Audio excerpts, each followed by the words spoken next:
Bonjour à tous. L'humoriste et comédien algérien Mohamed Fellag avait dit en parlant de son pays, l'Algérie: Je ne sais pas pourquoi chez nous, en Algérie, aucune mayonnaise ne prend. Rien ne marche, rien ne tient, rien ne dure. Tout coule. Dans le monde entier, lorsqu'un peuple touche le fond, il finit par remonter. Nous, en Algérie, lorsqu'on arrive au fond, on creuse. Fellag a prononcé cette phrase dans son spectacle Dur Jurassic Bled, un spectacle écrit et joué en 1998 un peu partout en France, spectacle dans lequel il critique avec beaucoup d'humour les problèmes de la société algérienne, une société qui, depuis l'indépendance du pays en 1962, n'a jamais réussi à trouver la voie d'un développement serein, tiraillé entre l'islamisme, la mafia militaire au pouvoir et les politiques corrompus. Mohamed Fellag avait quitté l'Algérie en raison du terrorisme islamique et de la décennie noire, de la guerre civile algérienne qui a baigné le pays dans le sang, la violence gratuite et la terreur pendant plus de 10 ans. Et il le dit lui-même, s'il n'avait pas quitté l'Algérie, il serait mort. Si vous n'aviez pas quitté votre pays, vous seriez mort aujourd'hui ? Oui. Ah oui, oui, oui. Parce que menacé, très menacé par les islamistes. Très, très menacé, oui, oui. On était menacés, tous mes copains, les copines. J'ai perdu beaucoup d'amis, des poètes, des comédiens merveilleux, des artistes. Des artistes d'une très grande personnalité, d'une grande force humaine. Et ensuite, moi, je pense que c'est le fait que j'étais tout le temps en tournée, je partais, je revenais. Je ne sais pas il y a eu un miracle. Mais si j'étais resté, je crois que, en plus, en 95, on est rentré dans l'œil du cyclone vraiment de la violence. Et 96, 97, 98, ça ont été les années les plus terrifiantes, les plus sauvages qu'on ait vécues. Et je crois que je serais passé, oui. Avant d'aller plus loin et d'entrer dans le vif du sujet, je vais prendre quelques minutes pour vous parler de Fellag parce que c'est un comédien qui vaut vraiment le détour. Je l'ai moi-même découvert dans un incroyable film québécois, Monsieur Lazare, une pépite, un ovni cinématographique qui avait même été nommé pour l'Oscar du meilleur film étranger en 2012. Un film qui parle d'un professeur d'école algérien immigré au Canada pour fuir le terrorisme islamique et la décennie noire, et qui se retrouve embarqué dans l'histoire tragique d'une école. Je ne vous en dis pas plus. D'une façon générale, c'est un film qui parle du deuil. Et la particularité de Mohamed Fellag, en plus d'être un excellent comédien, est que c'est un homme qui a continué à faire rire des millions d'Algériens pendant la guerre civile, pendant que les bombes artisanales du GIA, le groupe islamique armé, explosaient un peu partout dans les rues d'Alger, que des villages entiers se faisaient massacrer, égorger, Raïs, Bentala, pendant que des journalistes, des comédiens, des musiciens se faisaient abattre en pleine rue. Eh bien, les Algériens regardaient un spectacle de Fellag et riaient, comme une thérapie, un moyen d'oublier la tragédie islamique qui se déroulait sous leurs yeux. Et il ne faut pas l'oublier, rire est une défiance à l'islam, parce que l'islam ne tolère pas l'humour. Allah est un Dieu qui n'a pas d'humour. Allah est un Dieu de la mort, de la terreur, du châtiment de la tombe.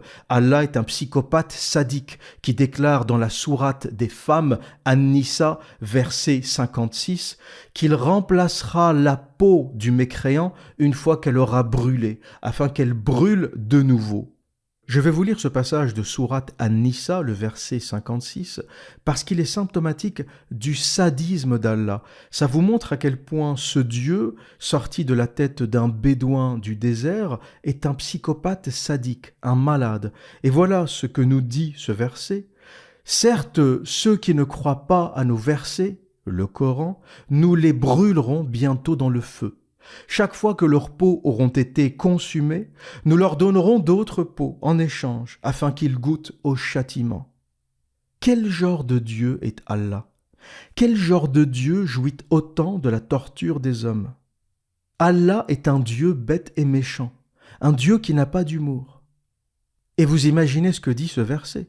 Il dit qu'en enfer, une fois que ta peau aura brûlé, Allah remplacera ta peau, il t'en mettra une nouvelle pour que tu continues à brûler. Alors déjà, il y a un petit paradoxe, l'âme n'a pas de peau. L'islam, c'est la seule religion qui traite l'âme comme un corps. On va changer la peau de ton âme, ça n'a aucun sens. Tout comme par exemple le paradis islamique où les hommes passent leur temps à baiser.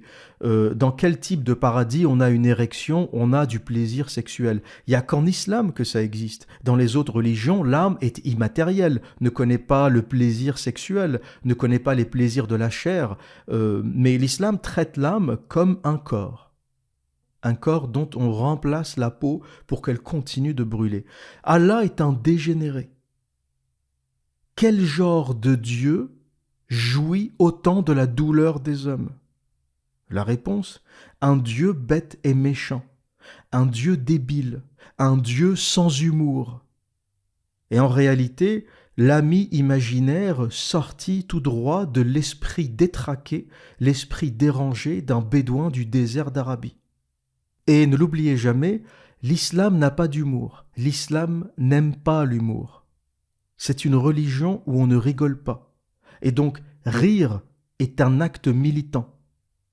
Le simple fait de rire est une défiance à l'islam. Et en étudiant les textes islamiques, j'ai eu la même réflexion que Mohamed Felagh. Avec l'islam, lorsqu'on pense avoir touché le fond, on creuse. Je pensais qu'après avoir découvert le mariage des petites filles en islam, l'esclavage, le viol des captifs, l'appel au meurtre des mécréants, des apostats, j'avais fait le tour de la question islamique. Je me suis dit, il est temps de baisser le rideau, ciao l'artiste, on passe à autre chose. Puis, j'entends parler de l'allaitement de l'adulte en islam et d'une sourate du Coran jamais révélée, ou plutôt révélée mais jamais publiée parce qu'elle aurait été mangée par une chèvre. Et là, je me suis dit, levée de rideau, hors de question que je boucle le sujet islam sans parler de cette pépite.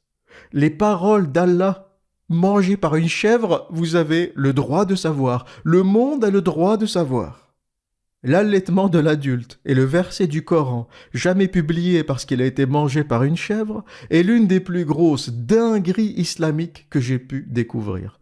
Lorsque j'ai appris cette histoire, j'ai tellement ri, mais j'ai ri que j'ai dû me mettre en position latérale de sécurité sur un tapis de prière avec une photo de la Mecque que m'avait offert un collègue qui revenait justement du pèlerinage. Les paroles d'Allah mangées par une chèvre, starfoula, comme on dit dans la langue de Molière. Alors, j'espère qu'il te reste un peu de gazouze, un peu de limonade, des gâteaux de l'Aïd, des cornes de gazelle, parce que t'en auras besoin pour cet épisode. Installe-toi confortablement, enfile ta djellaba pour te ventiler les couilles. Pour les autres, mettez-vous à plat ventre, par mesure de sécurité. Comment cette histoire commence ? Une femme nommée Sahla bint Suhail et son mari Abu Hudayfa avaient accueilli un esclave libéré, un esclave affranchi, qui s'appelait Salim. Sahla a hébergé Salim et elle l'a élevé comme son fils.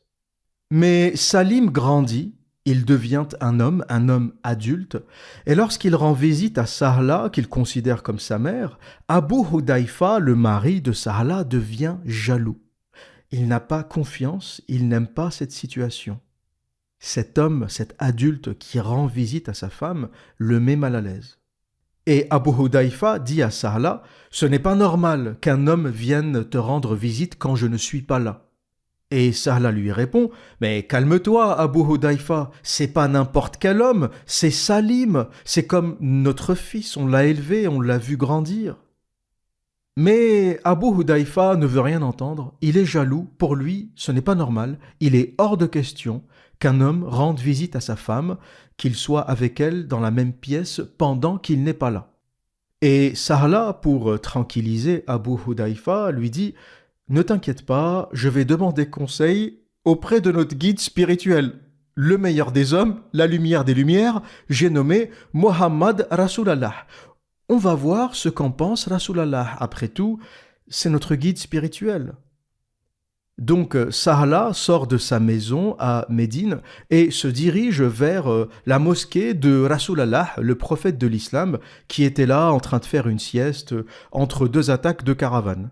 Cet épisode de la tradition islamique est rapporté dans le hadith authentique, le Sahih Muslim 1453a. La référence livre, c'est livre 17, hadith 33. Donc Sahla commence à raconter sa problématique au prophète de l'islam.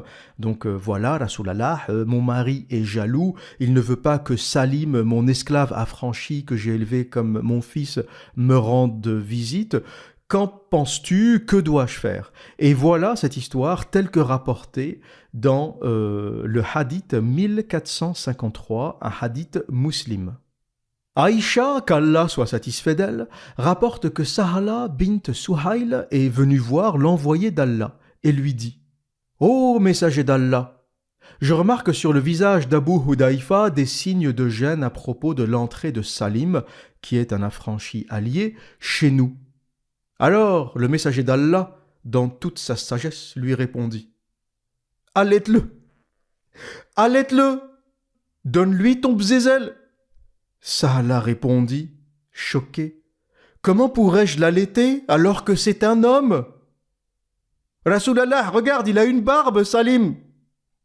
Je vais pas allaiter un homme adulte avec une barbe. » Le messager d'Allah répondit, « Je sais bien qu'il est un homme adulte. » Et il rit.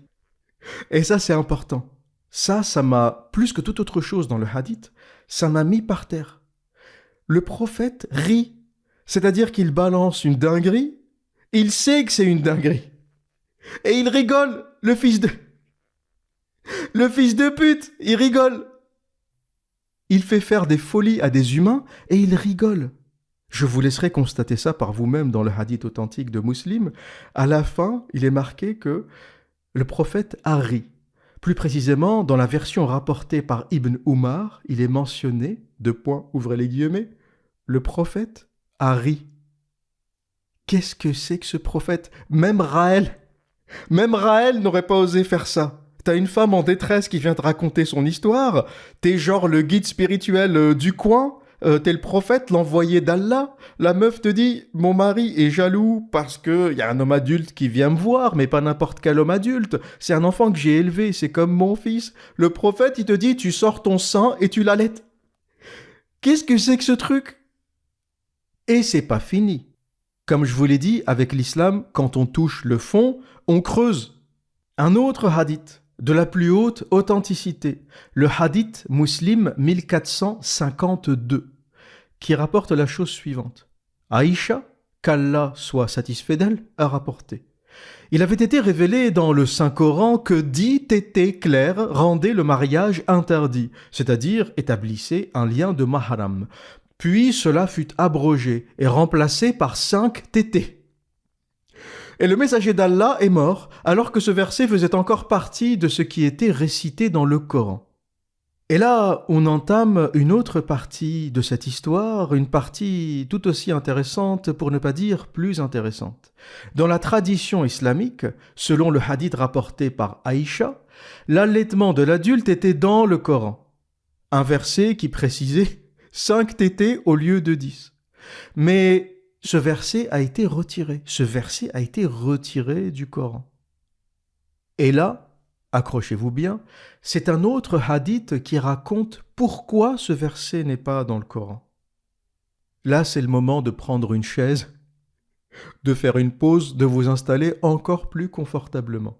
Il s'agit du hadith Sunan ibn Majah, livre du mariage, hadith 1944, considéré selon sa chaîne de transmission comme Hassan, donc bon. Ce hadith est aussi mentionné dans certaines versions du Musnad Ahmad. Il a été rapporté d'après Aïcha, qu'Allah soit satisfait d'elle. Le verset de la lapidation et celui de l'allaitement de l'adulte 10 fois ont été révélés, et ils étaient écrits sur une feuille sous mon oreiller.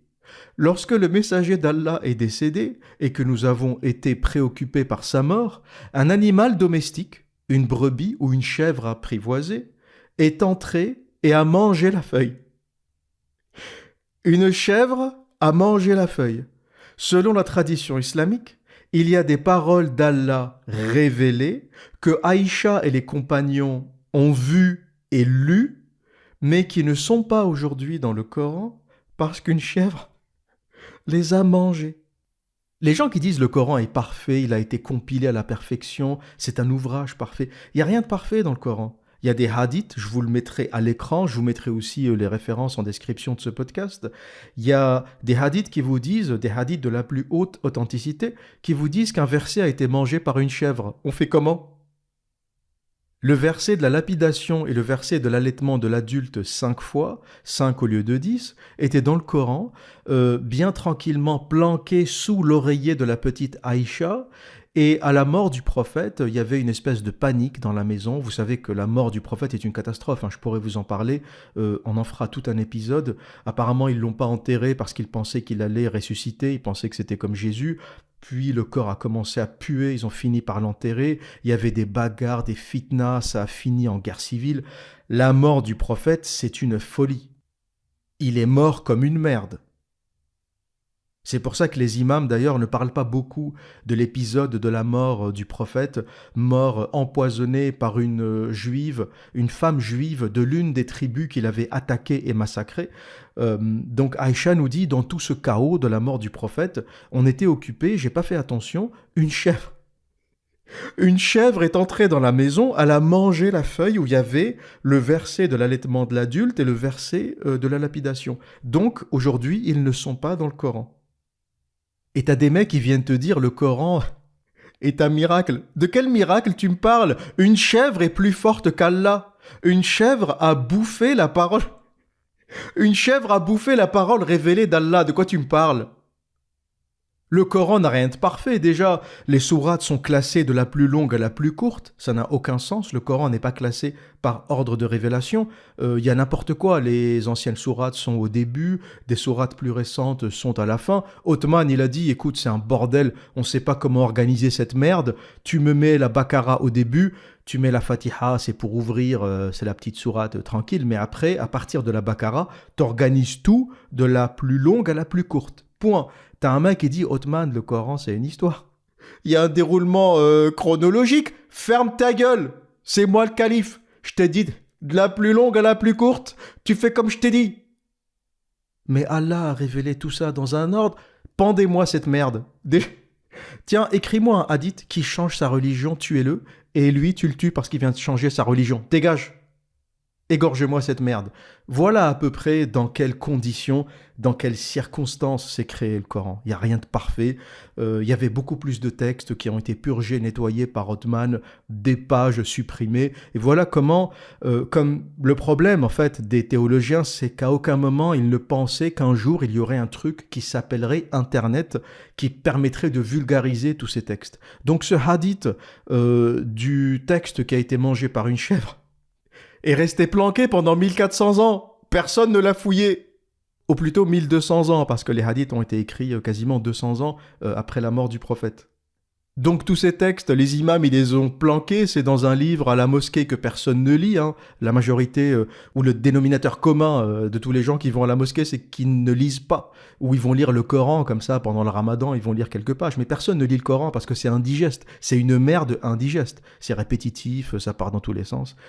Donc ces textes ont été planqués avant l'apparition d'Internet. Aujourd'hui, ce qui se passe, c'est que Allah a le cul à l'air. Tous les textes sont en train de sortir. Ce texte a été planqué pendant des centaines d'années, pendant plus d'un millénaire. Et les gens, t'as des musulmans aujourd'hui, ils découvrent ça, quoi ? C'est quoi l'histoire de la chèvre ? Tu peux répéter, faut que je prenne des notes. Alors, si tu veux prendre des notes, je vais te redonner les références. Le hadith du verset qui a été mangé par une chèvre, c'est Sunan ibn Majah, livre du mariage, hadith 1944. On le retrouve aussi dans le Musnad Ahmad, hadith rapporté par Aïcha. Le hadith qui précise que les 10 tétés ont été ramenés à 5 tétés dans un verset qui n'est plus dans le Coran parce qu'il a disparu. Mangé par une chèvre, c'est le hadith Muslim.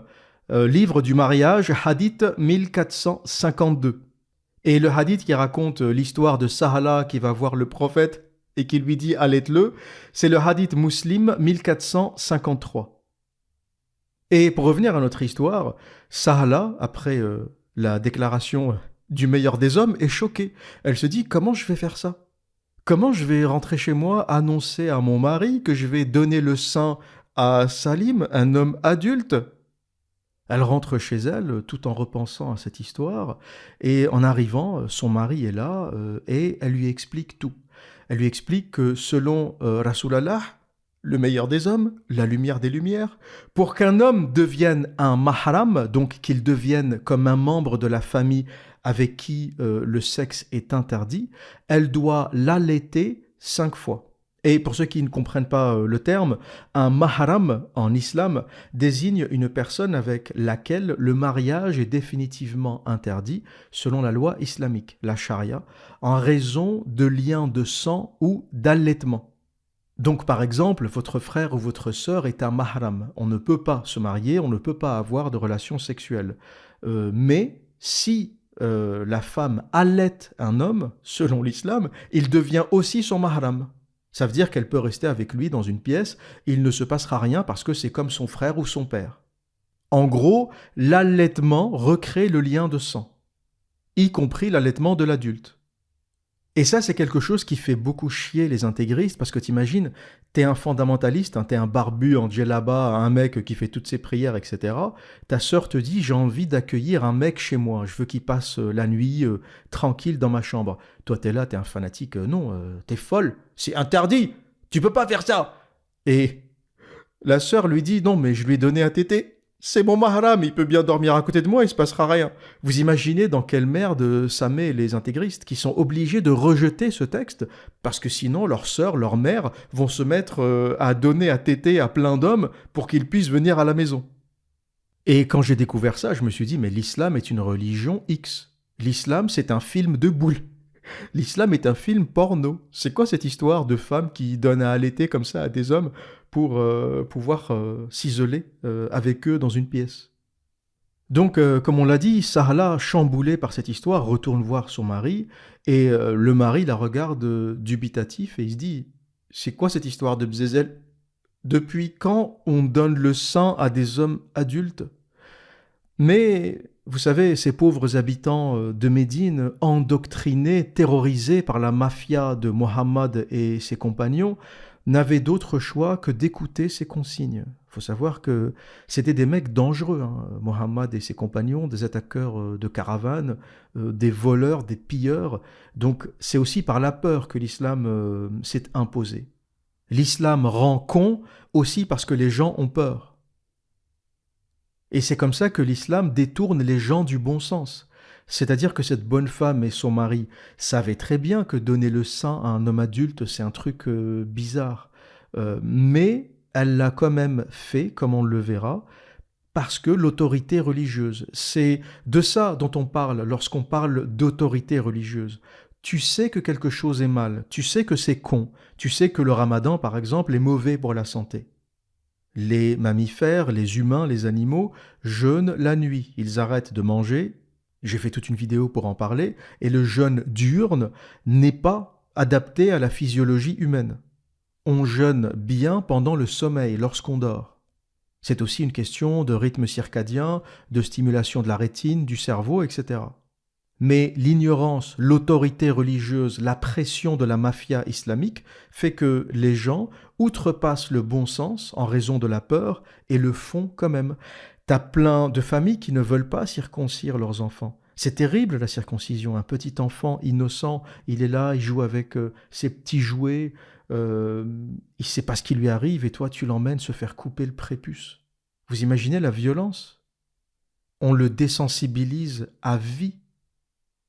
Mais les gens le font parce que c'est religieux. Il n'y a aucune logique à la circoncision. D'ailleurs, c'est contradictoire avec la perfection religieuse.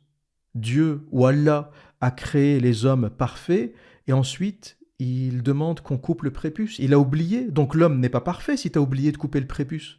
Pourquoi Allah n'a pas créé l'homme circoncis? Donc, s'il faut, après sa naissance, le modifier, c'est que la création d'Allah n'est pas parfaite. Il a oublié quelque chose. Allah a fait du mauvais boulot. Il a oublié le prépuce. Il a oublié le bout. L'islam rend con. Et sur la question de la circoncision, le judaïsme aussi. Et plus je lis l'islam et plus j'ai l'impression de découvrir un vieux rite païen avec des pratiques qui n'ont aucun sens. Et cette religion, comme je l'ai déjà expliqué par le passé, est une religion bâtarde, une espèce de mélange aléatoire entre judaïsme, christianisme et paganisme nabatéen du nord de la péninsule arabique.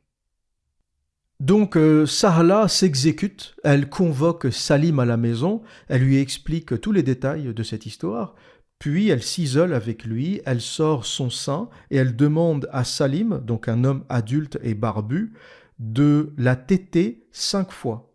Salim, fais-moi 5 tétés clairs. Comme ça, tu deviendras un membre de ma famille avec lequel le sexe est interdit. Et Salim, il dit, c'est pas 10 tétés, t'es sûr c'est pas 10 tétés? Il me semble que c'était 10 tétés. Non, ta gueule, Salim. Le verset a été abrogé, hein, donc 5 tétés, c'est déjà pas mal. Hein. Tu t'es cru dans un film porno, quoi. Et donc Salim se met à téter vigoureusement cette femme qui n'est pas sa mère biologique, mais qui l'a élevée, qui l'a éduquée, qu'il considérait presque comme sa mère, mais à cause de l'islam, ou grâce à l'islam, vous verrez ça comme vous voudrez, il se met à téter cette femme à 5 reprises. Selon le consensus majoritaire des écoles juridiques islamiques, le ijma, malékite, hanafite, shafiite, hanbalite, je vous mettrai la référence à l'écran, une femme peut établir un lien de maharam par l'allaitement, même si elle n'a jamais été enceinte ni mariée, si elle produit du lait, naturellement ou par stimulation, herbes, médicaments, succion. Et quand un enfant de moins de 2 ans est allaité 5 fois, il devient son fils de lait, avec toutes les conséquences juridiques du maharam. Interdiction de mariage, mixité permise, mais sans lien de filiation ou droit d'héritage. Vous savez que l'adoption est interdite en islam en raison de l'histoire de Zaïd, dont j'avais parlé dans un autre épisode. Et le consensus nous dit quelque chose d'assez intéressant au sujet de l'islam. Le ijma, le consensus des 4 écoles, reconnaît l'histoire de Salim. Il reconnaît que Sahla a allaité, a donné le sein à un homme adulte. Mais le consensus ne veut pas en faire une règle. Il dit que ça ne s'applique que si l'enfant a moins de 2 ans. Et vous allez me dire, c'est étonnant l'observateur. Le consensus rejette des hadiths authentiques. Le consensus rejette la parole du prophète qui dit qu'il faut allaiter un homme adulte pour qu'il devienne ton mahram. Et c'est là où vous comprenez que l'islam n'a rien de divin. L'islam s'adapte. Quand quelque chose est trop dégueulasse, inacceptable par la majorité de la population, il ne s'applique pas. Même si c'est la parole du prophète, même si c'est la parole d'Allah. Les 4 écoles sunnites se sont censurées sur ce sujet. Pourquoi? Parce que les imams ont commencé à se faire gifler. Comment ma femme va allaiter un homme adulte pour passer du temps avec lui dans sa chambre? C'est quoi ces conneries? Et l'islam a retiré ce détail.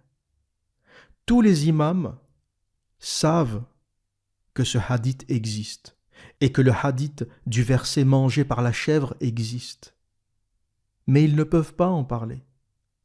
Et donc, le consensus, pour que l'islam garde un peu la face, dit « On sait, on prend compte de cette histoire, on prend compte du verset mangé par une chèvre qui abroge les 10 tétés et qui les transforme en 5 tétés, mais le cas de Salim est exceptionnel, il ne s'applique pas à tout le monde. » Alors que le prophète n'a jamais dit ça. Mohammed samalalou lalali lalala a dit « donner à téter ». D'ailleurs, comme on le verra un peu plus tard, d'autres hadiths de la tradition islamique nous expliquent que Aïcha a commencé à le faire. Aïcha a commencé à donner le sein à la moitié de Médine, à la moitié des hommes de Médine pour les accueillir chez elle. Elle a même monté une équipe. Aïcha, sa sœur, ses nièces, elles ont monté une équipe pour donner à téter à tout Médine. Mais avant d'en parler, je vais faire une petite parenthèse concernant cette question d'allaitement. Vous allez me dire, l'observateur, c'est quoi ces histoires d'allaitement de femmes qui n'ont pas eu d'enfants? Une femme qui n'a pas eu d'enfant ne peut pas produire de lait. Eh bien, visiblement, j'ai fait quelques recherches scientifiquement, il se peut, sous certaines conditions, qu'une femme qui n'a pas eu d'enfant produise du lait. Et ça s'appelle la galactorrhée ou la lactation induite. Et selon les études que j'ai pu trouver, cela arrive dans 2 cas de figure. Une femme peut produire du lait sans grossesse grâce à une stimulation répétée des seins, pompée, tétée, massage, et ce processus peut être aidé par des traitements hormonaux, prolactine, domperidone, etc. Ou des herbes galactogènes connues pour stimuler la lactation, des herbes qu'utilisaient peut-être les habitants de la péninsule arabique à cette époque.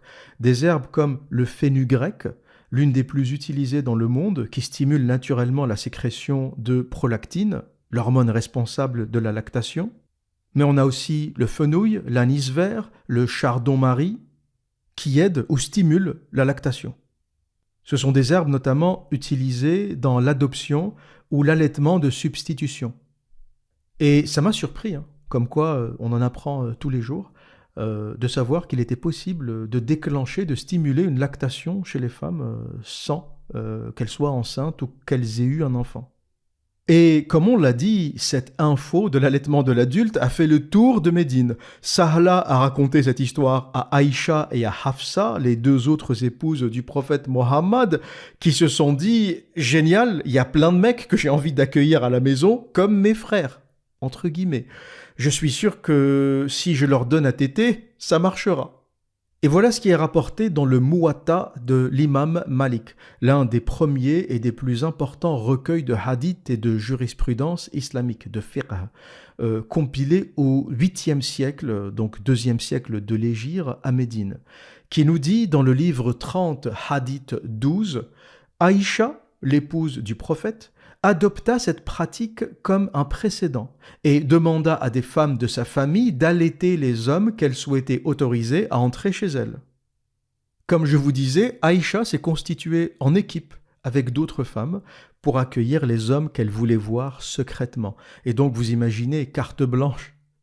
Tous les hommes à qui elle donne à téter peuvent maintenant venir les voir sans problème. Personne ne parle, officiellement c'est mon frère, même si je ne le connais pas et que je passe la nuit avec lui. Mais pour la petite histoire, les autres épouses du prophète refusèrent catégoriquement cette pratique. Elles la considéraient comme une exception spécifique au cas de Salim et non comme une règle générale. Mais Aïcha, qui était l'une des plus jeunes et aussi la plus maligne, s'est dit « Voilà une bonne opportunité ». Voilà une bonne opportunité de pécho. Et comme il y avait beaucoup d'hommes que Aïcha voulait voir, elle a demandé à sa sœur et à ses nièces de l'aider à allaiter. Ça, c'est écrit noir sur blanc dans le Muwatta de l'imam Malik. Je vous mettrai aussi la référence à l'écran et je vous mettrai le lien pour ceux qui veulent lire en anglais. Beaucoup des sources islamiques sont traduites et facilement accessibles en anglais. C'est un peu moins le cas en français. Mais vous faites un copier-coller dans ChatGPT et vous obtiendrez la traduction parfaite. ChatGPT est très bon pour les traductions. Donc si vous avez des hadiths en arabe, en anglais, et que vous voulez y accéder en français, faites un copier-coller, vous dites à ChatGPT « traduit en français » et vous aurez la traduction parfaite. Et après cet épisode, Aïcha, sa sœur et ses nièces ont commencé à donner à téter à la moitié des hommes de Médine, en tout cas tous les hommes qu'elle voulait voir. Et pour revenir à la question de ce verset mangé par une chèvre, il y a plein d'autres sources qui confirment cet épisode. Et c'est vraiment un épisode pour moi qui retire toute crédibilité à l'islam et au Coran. T'as des dizaines de hadiths qui t'expliquent qu'il y a un verset révélé qui a disparu, qui n'est pas dans le Coran. Ça enlève toute la crédibilité du livre magique ou sacré. Et je vais vous lire un autre hadith, Sahih al-Bukhari, livre 86, le livre des peines, Kitab al-Hudud, hadith 6830, rapporté par Ibn Abbas qui nous dit « Allah a envoyé Mohammed avec la vérité et il a révélé le livre sur lui. Et parmi ce qu'Allah a révélé, il y avait le verset de la lapidation, Rajm. Nous l'avons récité, compris et mémorisé. Le messager d'Allah a appliqué la peine de lapidation et nous avons également appliqué après lui. Je crains que dans un avenir lointain, certains disent « Par Allah, nous ne trouvons pas le verset de la lapidation dans le livre d'Allah, et qu'ils s'égarent en abandonnant une obligation qu'Allah a révélée. » La peine de la lapidation est obligatoire pour tout homme ou toute femme mariée qui commet l'adultère si les preuves sont établies ou s'il y a grossesse ou s'il y a aveu. Donc la peine de la lapidation, comme la pratique de l'allaitement de l'adulte, selon les sources islamiques, était dans le Coran, et ils ont disparu, et plein de hadiths rapportent cette étrangeté des versets disparus que tout le monde a vu, les compagnons, Aïcha, que tout le monde a vu, lu et mémorisé, et qui ont miraculeusement disparu, et on trouve dans une source islamique la raison, une chèvre les a mangés. Et on a une autre révélation, mais vraiment très intéressante, celle-ci, qui vous montre comment certains compagnons n'hésitaient pas ou avaient presque envie d'écrire le Coran, de le modifier. Dans Musnad Ahmad, livre 2, hadith 114, classé authentique, sahih par Ahmad Shakir dans son tahqiq du Musnad, Umar ibn al-Khattab, le fidèle compagnon du prophète, a dit « Certaines personnes disent « Qu'en est-il de la lapidation ? Elle ne figure pas dans le livre d'Allah, seul le fouet y est mentionné. Pourtant, le messager d'Allah a appliqué la lapidation, et nous avons appliqué après lui. Et si je ne craignais pas que des gens disent que Umar a ajouté au livre d'Allah ce qui n'en fait pas partie, je l'aurais écrite telle qu'elle fut révélée. » Donc Umar dit, si je n'avais pas peur des gens, j'aurais modifié moi-même le Coran pour ajouter ce verset à l'intérieur, parce que je l'ai vu de mes yeux, je sais qu'il a été révélé et je sais qu'il est absent du Coran. Vous imaginez un compagnon qui vous dit, et l'un des plus proches compagnons du prophète, on parle de Umar avec Abu Bakr et les autres qui sont le cercle proche du prophète, qui te dit « J'aurais modifié le Coran, j'aurais écrit moi-même des choses dedans. » Pour moi, ça c'est échec et mat. Tu prends le livre, tu le mets à la poubelle. Quand des compagnons te disent « si personne ne regarde, je vais ajouter des trucs dans le Coran », le truc tu le mets à la poubelle. Et là on ne parle pas de n'importe quel hadith, on parle d'une authenticité extrêmement élevée, le Musnad Ahmad et bien d'autres qui rapportent la même chose, c'est-à-dire qu'on peut croiser les informations avec Bukhari, Muslim, on est dans de l'irréfutable là. D'ailleurs, vous aurez remarqué qu'il n'y a plus de vidéos réfutation de mon contenu. Au début, il y en avait beaucoup. Mais plus personne ne veut en parler et ça s'est arrêté à peu près au moment où j'ai commencé à parler de l'islam historique, de l'impossibilité du site de la Mecque, de Patricia Crone. J'ai fait 3 épisodes sur la question de la création de l'islam, de son invention. Et sur ces épisodes, il n'y a eu aucune réfutation. Alors, peut-être que l'équipe des réfutateurs est en RTT, peut-être qu'ils sont juste fatigués, ou peut-être qu'il n'y a rien à réfuter, c'est-à-dire prouver historiquement que la Mecque a existé, ce n'est pas possible. Les écrits grecs, romains, latins ne parlent pas de la Mecque. Ce site, à part chez les Abbassides, à part dans les textes islamiques, n'existe pas. Médine existe historiquement, mais la Mecque n'existe pas. Et pour conclure, j'aimerais rappeler quelque chose d'important. Ce qu'on voit dans les textes islamiques, c'est pas juste de la théorie. Ça a des répercussions réelles. Ça détruit des vies, ça détruit des nations, ça détruit des civilisations entières. Il est important de rappeler que cette dinguerie islamique a eu des répercussions jusque dans les années 2000. Cette dinguerie islamique, à savoir l'allaitement de l'adulte, avec un fait divers que des théologiens ont essayé de camoufler très très vite. Les autorités islamiques sont terrorisées par l'idée que ces informations sortent et deviennent populaires. Et voilà ce que nous dit un article de Al Arabiya News. Ça nous permet un peu de comprendre les implications des textes islamiques dans la vie réelle. Un professeur égyptien qui avait provoqué un tollé en affirmant que les femmes devaient allaiter leurs collègues masculins pour pouvoir rester seuls avec eux, a présenté ses excuses lundi et a retiré sa fatwa, avis religieux islamique, après avoir été menacé de sanctions disciplinaires par l'université islamique d'Al-Azhar. Azzat Atiyah, c'est son nom, chef du département des hadiths, tradition prophétique, avait fait la une des médias arabes la semaine précédente après la publication de sa fatwa très controversée sur le site al-arabiya.net. Voilà ce que disait sa fatwa. Allaiter un homme adulte 5 fois rend licite pour une femme de s'isoler avec lui dans un lieu de travail fermé. Ainsi, la femme peut retirer son voile devant son collègue sans enfreindre les règles islamiques, avait déclaré Atiya à al-Arabiya.net. Atiya a fondé son avis religieux sur un incident survenu au début de l'islam, il y a plus de 14 siècles. Cet incident a eu lieu immédiatement après l'interdiction de l'adoption par l'islam, lorsque le prophète Mohammed avait ordonné à une femme d'allaiter son fils. Alors l'article dit son fils adoptif, mais c'est faux, c'est son esclave affranchi, pour qu'elle puisse le recevoir chez elle comme son propre fils. Donc ce mec de l'université d'Al-Azhar a écrit une fatwa pour ressortir ce vieux hadith et dire pour que les collègues, hommes et femmes, puissent travailler ensemble, il faut que les femmes allaitent les hommes. Comme ça, rien d'illicite ne peut se passer entre eux, ils seront comme frères et sœurs. T'imagines une fatwa pareille à la Défense ? Ou à la City de Londres, dans tous les bureaux, t'as des femmes qui donnent le sein aux hommes pour qu'ils têtent. Vous allez me dire, l'observateur, il y a des hommes que ça rendrait heureux. Cette fatwa. Alors oui, peut-être, c'est vrai que peut-être que certains hommes seraient heureux. Mais c'est quand même dingue cette histoire. L'islam rend con. Il y a 2 versions en fait. Il y a l'islam tue, ça c'est vrai, hein. Il y a juste à voir les attentats. Et il y a l'islam rend con. Quand l'islam ne tue pas, il rend con.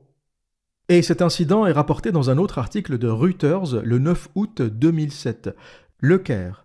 L'université islamique Al-Azhar du Caire a suspendu lundi un enseignant qui avait suggéré que des collègues hommes et femmes pourraient recourir à un allaitement symbolique pour contourner l'interdiction religieuse d'être seuls ensemble.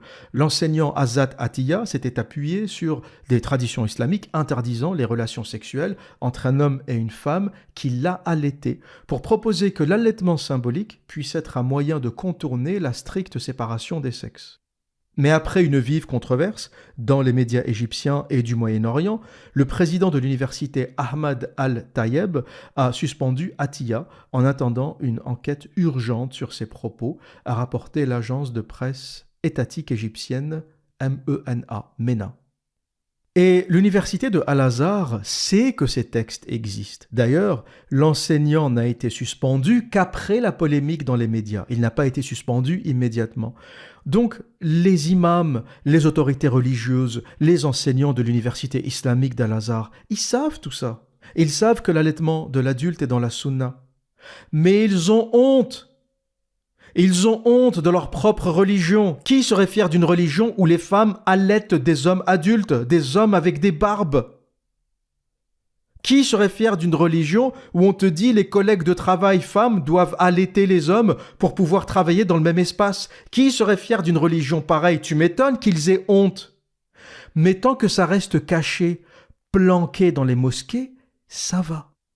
L'université de Al-Azhar, c'est la loi du silence. C'est l'université la plus hypocrite au monde. Ils savent qu'il y a des appels au meurtre dans le Coran et dans la Sunna. Ils savent qu'il y a des dingueries, des folies, des conneries dans leur religion. Mais ils le cachent. Ils ne peuvent pas faire autrement. Si ces textes sortent, l'islam s'effondre. En 24 heures, c'est fini. Si ces textes commencent à se balader sur les médias dominants, rentrent dans les écoles, dans les universités, si tout le monde est au courant, l'islam est fini. Qui va respecter une religion pareille ? Quel homme va respecter une religion qui lui dit « pour que ta femme puisse aller au travail, faut qu'elle donne le sein à son collègue ». Quel homme va respecter ça ? Quelle femme va accepter de rester musulmane, va accepter de rester adepte d'une religion qui lui dit « pour que tu puisses rester dans une pièce avec un homme qui n'est ni ton mari, ni ton père, ni ton frère, faut que tu lui donnes le sein ». Tu m'étonnes qu'ils aient honte de cette religion. Vous avez honte. Et vous n'avez aucun autre choix que d'avoir honte. Moi aussi, j'aurais honte à votre place. J'aurais honte, connaissant ces textes. Les paroles d'Allah bouffées par une chèvre. J'aurais honte d'être musulman. Si j'étais musulman et que quelqu'un me sortait des dizaines de hadiths, un qui parle de Aïcha qui donnait le sein à la moitié de Médine pour pouvoir les accueillir chez elle et faire vous savez quoi ? Un qui te raconte qu'un verset a été bouffé par une chèvre. 2 versets même, la lapidation et l'allaitement de l'adulte. Un hadith qui te dit que Omar aurait modifié le Coran de ses mains s'il n'avait pas peur de ce que vont dire les autres. En gros, si personne ne le voyait, il l'aurait fait. Qui n'aurait pas honte de cette religion? Et en fait, pour lutter contre le dogme islamique, il n'y a pas besoin d'énormément de moyens. Je considère que c'est la religion ou le dogme le plus facile à détruire. Il y a plus de conneries en islam que dans la secte raélienne.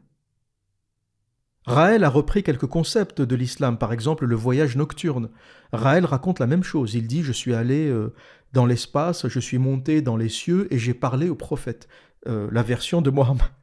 La version de Mohammed qui monte dans les étages, qui discute avec Moïse, etc. Raël a repris quelques éléments de l'islam.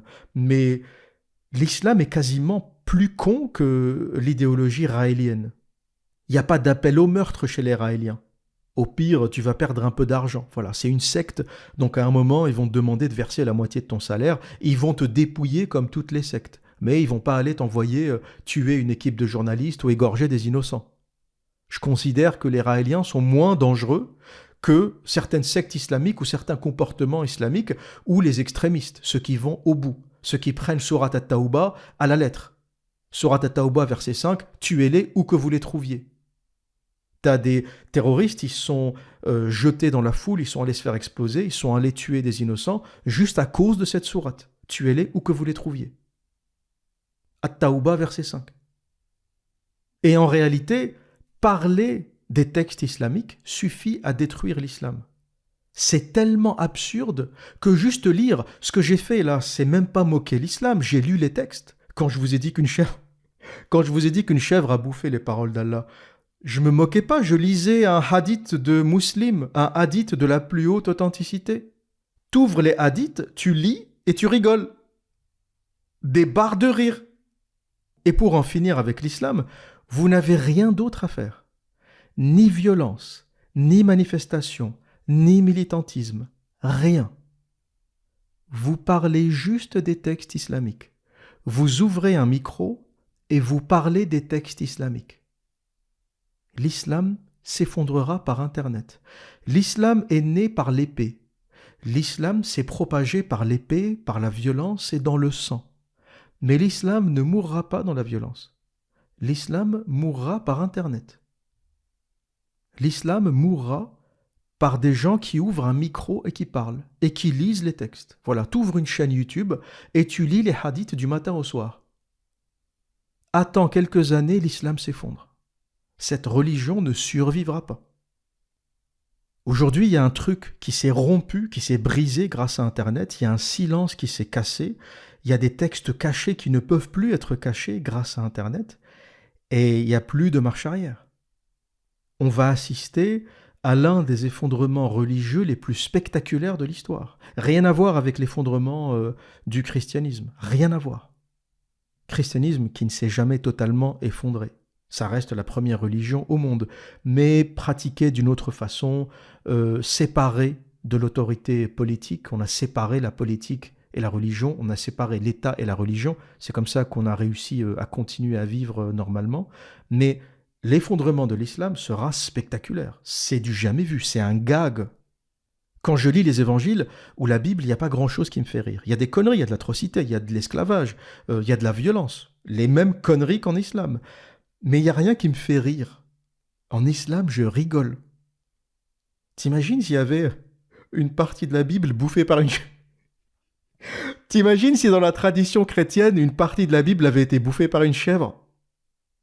Et pour conclure ce podcast, mes amis, on va finir comme on a commencé, avec une citation de Mohamed Fellag, une citation extraite de L'allumeur de rêves berbère, un roman qui se déroule pendant la décennie noire en Algérie.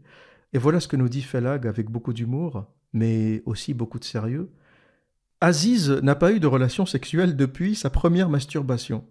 Il découvre pour la première fois qu'il peut, lui aussi, remonter au 7e siècle sans devoir inventer une machine à remonter le temps. Et voilà ce qu'est l'islam, mes amis, et je pense que c'est une très bonne conclusion. L'islam est un voyage dans le temps vers la barbarie, l'ignorance et l'absurdité du 7e siècle du désert d'Arabie, mais sans machine à remonter le temps. Voilà ce que j'avais à dire pour aujourd'hui. Et que dire d'autre? Eh bien, comme à mon habitude, prenez soin de vous et à très bientôt.